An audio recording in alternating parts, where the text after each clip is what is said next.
Okey, situasinya macam ni. Korang suka buat kerja dekat skrin tapi korang tak suka buat kerja dekat skrin smartphone sebab terlampau kecil. Dan kemudian korang juga tak suka buat kerja dekat skrin yang besar macam tablet ke laptop ke sebab skrin dia terlampau besar. Maka itulah datangnya tablet ni. Dia just nice je saiz dia tu, berada di tengah-tengah. So dia punya saiz skrin dia 8.8 inci saja. Memang ngam lah. Kalau nak cerita pasal spesifikasi, korang tak payah pening kepala. Skrin dia 3K. Dia punya refresh rate dia boleh pergi sampai 165Hz. Dia punya chip pemprosesan pun flagship, MediaTek Dimensity 9400 Plus. Charging pun laju, 67 watt wired. Dia punya capacity bateri pun besar, 7500 mAh. So ni adalah merupakan tablet terbaru daripada Xiaomi, iaitu Xiaomi Pad Mini. Memang dah lama dah tak nampak manufacturer buat tablet sekecil ni. Macam korang nampak ni, aku pegang macam ni sebab ini dia ada casing Kalau tak ada casing, ni kalau tak ada casing macam ni lah dia punya kewujudan dia.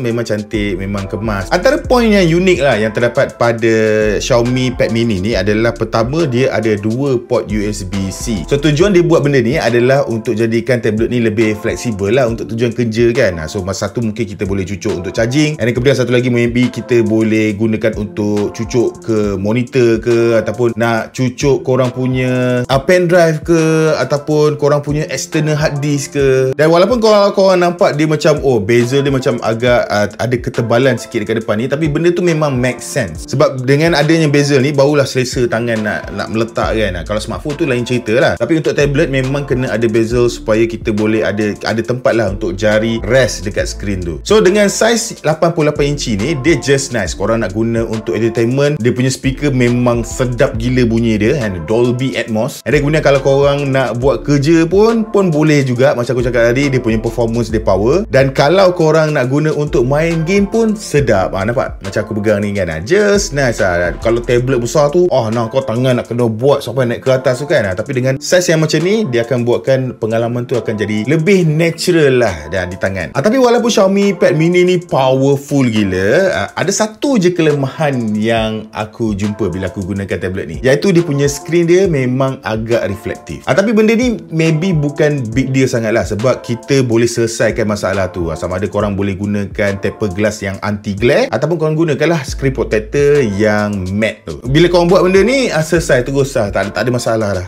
Dia terus jadi sempurna. So Xiaomi Pad Mini ni dijual pada tanda harga jualan rasmi RM1,999 sahaja. Ni bukannya aku nak menjual ke apa ke. Tak. Kalau korang tak pernah guna, aku memang sarankan untuk korang try and guna lah. Memang syok.